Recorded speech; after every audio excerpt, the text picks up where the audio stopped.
안녕하세요. 성도 여러분 반갑습니다. 기쁨의 주님이 우리와 함께 하십니다. 우리와 함께 하시는 주님을 찬양합니다. 기도합시다.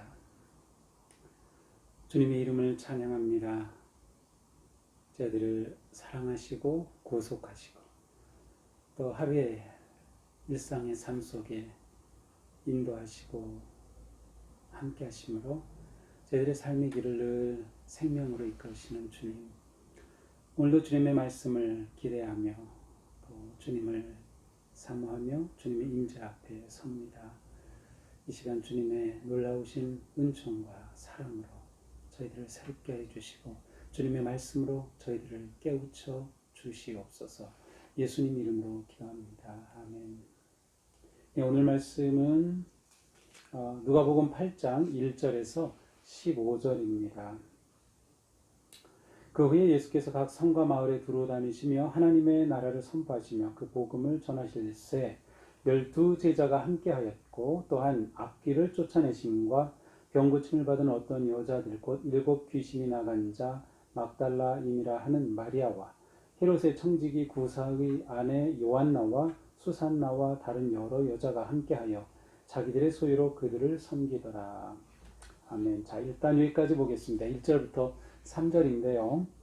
자, 요 1절부터 3절은 누가복음에만 나오는 아주 특별한 본문입니다. 마태복음에도 마가복음에도 요한복음에도 나오지 않습니다. 그냥 보기에는 별로 특별한 것 같지는 않은데 제가 특별하다고 하는 이유는 여기에 보면 여성들의 이름이 언급되고 있고 여성들의 존재와 그들의 사역이 기록되어 있기 때문입니다. 자, 예수님께서 이제 하늘나라의 복음을 선포하시죠. 그때 12 제자를 세우셨고 이제 그 제자들과 함께 하셨어요. 그 제자들과 함께 하시면서 하신 그 놀라운 사역이 무엇입니까? 악귀를 쫓아내셨고 병을 고치고 귀신이 쫓으면서 놀라운 치유와 회복의 역사, 하나님 나라의 자유함을 가져오시죠. 자, 이렇게 예수님의 사역 가운데 많은 여성들이 또 예수님을 만나고 치유를 받았습니다. 특별히 2절에서는 이제 막달라 여인, 막달라인이라 하는 마리아, 막달라 마리아가 소개되고 있습니다. 예, 어떤 사람들은 우리가 앞에 보았던 향유를 부은 여인이 이 막달라 마리아다라고 하지만 성경적으로는 그렇게 보기 어렵습니다. 자, 막달라 마리아라고 하는 이 여인이 소개돼요. 아마도 7 귀신이 들렸다 나가는 완전히 망가진 인생을 예수님을 만남으로 되찾고 생명과 그 모든 것을 되찾은 그 여인, 특별한 여인으로 이렇게 언급되고 있습니다. 자, 그 다음에 여성들이 언급되죠. 헤롯의 청지기 구사의 아내 요한나, 수산나, 다른 여러 여자. 자, 이 여자들이 무엇을 했는가 하면 함께하여 누구와 함께합니까? 예수님 그리고 제자들과 함께하여 자기들의 소유로 그들을 섬기더라. 제자 공동체를 섬겼습니다. 이 성경에는 예수님과 그 12 제자들이 주된 그러한 인물로 등장하지만 그들이 매일매일 예수님과 걸으면서 복음을 전하고 치유하고 하는 이러한 모든 과정 속에 도대체 어디에서 주무시며 무엇을 드시고 살았을까요? 이렇게 순회하는 그러한 설교자와 같은 예수님과 일행들인데 말이죠. 그러니까 한 곳에 지금처럼 건물이 있어서 딱 센터가 돼서 그곳을 사람들이 찾아온 것이 아니라 예수님은 사람들이 있는 곳을 계속 돌아다니셨어요. 그때의 예수님과 그 일행을 어떻게 보면 아주 기초 공동체죠. 초기 공동체를 섬겼던 사람들이 바로 여성들입니다. 그러니까 여성들이 없다면 예수님의 사역도 쉬운 일이 아니었습니다. 언제 다 자기들이 밥해 먹으면서 그 모든 것 관리하면서 이 사역을 할 수 있었을까요?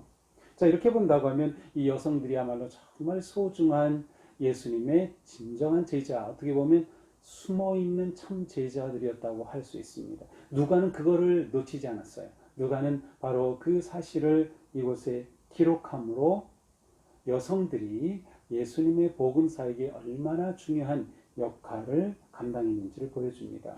특별히 이 가운데는 헤롯의 청지기 구사의 아내가 있어요. 헤롯 하면 그 당시 갈릴리 베레아 지역의 분봉 왕인데 바로 이 왕과 관계된 청지기 구사의 아내가 있었으니까 굉장히 어떻게 보면 지위적으로 귀족 부인에 해당될 수 있는 그러한 사람까지 예수님을 따르면서 이렇게 섬겼음을 알 수 있어요. 그들을 섬기더라. 모든 필요를 제공했던 것이죠. 섬긴 제자들, 바로 여성 제자들이었습니다. 누가는 이것을 인정하고 또 이것을 드러내고 있습니다.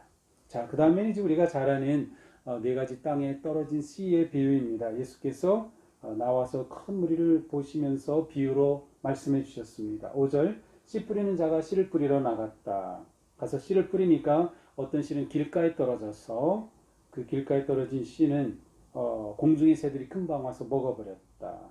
6절, 어떤 씨는 바위 위에 떨어졌다. 그런데 싹이 났지만 바위에 습기가 없으니까 금방 말라버렸다. 또 어떤 씨앗은 7절, 가시떨기 속에 떨어졌다. 하지만 함께 자라다가 가시떨기가 막고 있으니까 더 이상 자라지 못하고 그냥 죽어버렸어요. 8절, 어떤 씨앗은 덜어는 좋은 땅에 떨어졌습니다. 그렇게 돼서 그 씨앗은 100배의 결실을 하게 되었죠. 이것이 예수님이 들려준 그런 비유의 말씀입니다. 그러자 이제 제자들이 주님 그게 무슨 뜻입니까? 라고 비유의 뜻을 묻습니다. 참 제자들이 이렇게 뜻을 물어준 게 너무 고맙죠. 이 예수님께서 친절하게도 예수님이 주신 이 비유를 해설해 주십니다. 10절입니다. 하나님 나라의 비밀을 너희에게는 아는 것이 너희에게는 허락되었으나 다른 사람에게는 비유로 하나니 이는 그들이 보아도 보지 못하고 들어도 깨닫지 못하게 하려 함이라.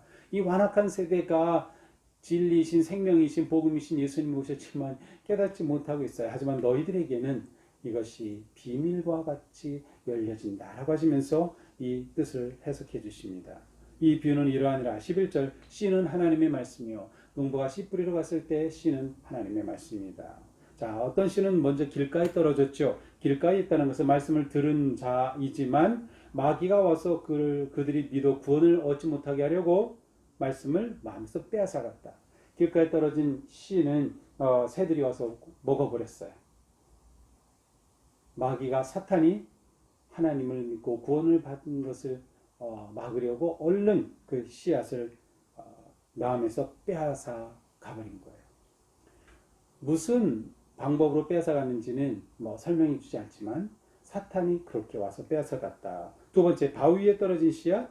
말씀을 들을 때는 기쁨으로 받았는데 뿌리가 없어서 잠깐 믿다가 시련을 당하니까 배반했어요. 처음에 말씀을 받고 교회 나오니까 좋다고 막 그랬는데 삶에 시련이 오니까 바위같이 딱딱한 일들이 생기니까 그만 떠나 버리고 만 거죠. 배반한 그러한 것이다. 자, 세 번째, 가시떨기에 떨어진 것은 좀 자랐지만 그렇게 가시에 막혀서 열매를 맺지 못했죠.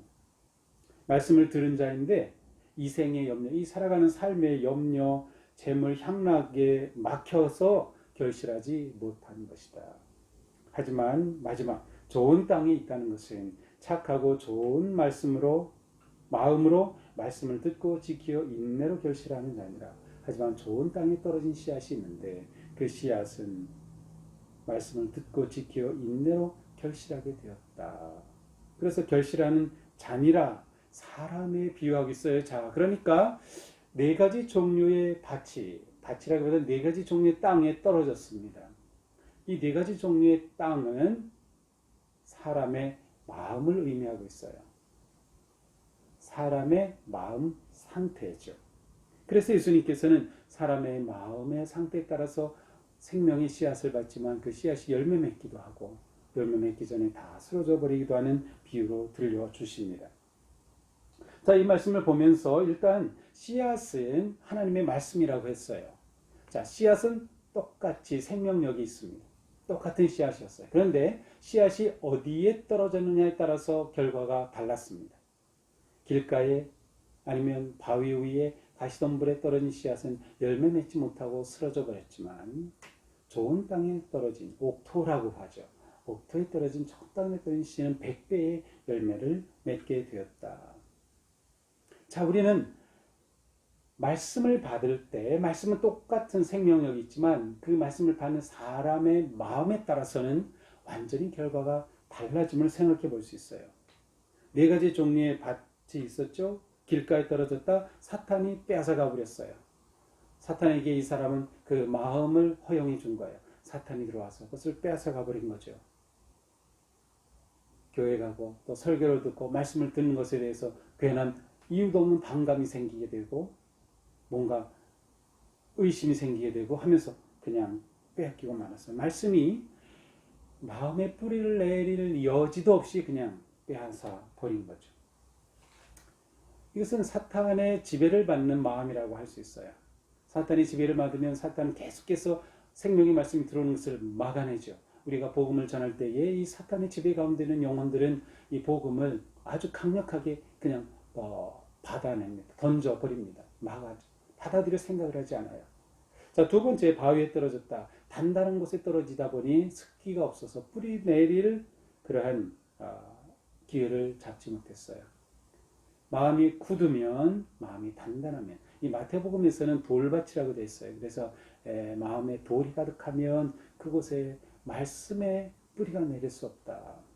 자, 세 번째, 가시떨기는 살아가면서 마음에 온갖 염려가 가득해요. 세상에 그러한 유혹에 빠지기도 하고 재물의 향락에 빠지기도 하면서 마음이 온갖 것으로 가득 차 있으니 그곳에 말씀이 진득하게 뿌리를 내릴 틈이 없는 거예요. 처음엔 좀 잘하는 것 같다가 결국 이 모든 것에 의해 가려져 열매를 맺지 못하는 거죠. 자, 이 말씀은 결국 무엇을 말합니까? 우리의 마음이 중요하다. 우리의 마음에 따라서 말씀의 열매 맺는 것이 결정된다는 거죠. 자, 그렇다면 우리는 우리의 마음을 잘 관리해야 합니다. 마음을 관리해야 돼요. 하나님께 우리의 마음을 잘 내어드려서 주님께서 우리의 마음을 만지시도록 관리해야죠. 마귀에게 뺏겨간, 마귀에게 사로잡혔던 심령은 회개를 통하여서 그리스도를 영접하고 그 마음이 새로워져서 말씀을 받아야 하죠. 바위 같은 마음을 가진 사람, 그 마음에 있는 그 딱딱한 것들을 제거해야 하죠. 원한과 분노와 그런 악함과 모든 것들로부터 마음을 자유하도록 다 건져내야 됩니다. 가시떨기에 떨어진 것처럼 굉장히 염려를 많이 하는 사람들이 있어요. 물론 우리가 살아가면서 염려할 일이 계속 생깁니다. 걱정스러운 일들이 생기죠. 그런데 걱정에 사로잡히면 안 돼요. 걱정에 사로잡히면 말씀이 자라지 못한다. 그러나 여기 좋은 밭이 있습니다. 말씀이 떨어져서 100배 열매를 맺는 좋은 땅입니다. 이것은 착하고 좋은 마음이다. 이 마음의 특징은 무엇입니까? 말씀을 듣고 지켜 인내로 결실한다. 말씀을 듣는 것, 이 듣는 것은 다 똑같았어요. 모두 말씀을 들었다, 말씀을 들을 때에 말씀을 들은 자. 이래서 똑같이 말씀을 듣는 것은 다 똑같았어요. 말씀을 받은 거죠. 일단 말씀을 부딪힌 거예요. 자, 그런데 좋은 마음은 어떤 마음이에요? 듣고 지키었어요. 여기서 지켰다는 것은 실천했다는 뜻이 아니라 그 말씀을 마음에 간직하였다는 거예요. 품었다는 거예요. 굉장히 중요합니다. 우리가 말씀을 들을 때 그 말씀을 그냥 듣고 이런 거네, 은혜롭다 이렇게 하고 그냥 끝나는 것이 아니라 말씀을 마음에 품어야 됩니다. 이게 묵상이라고 하는 뜻이에요. 묵상.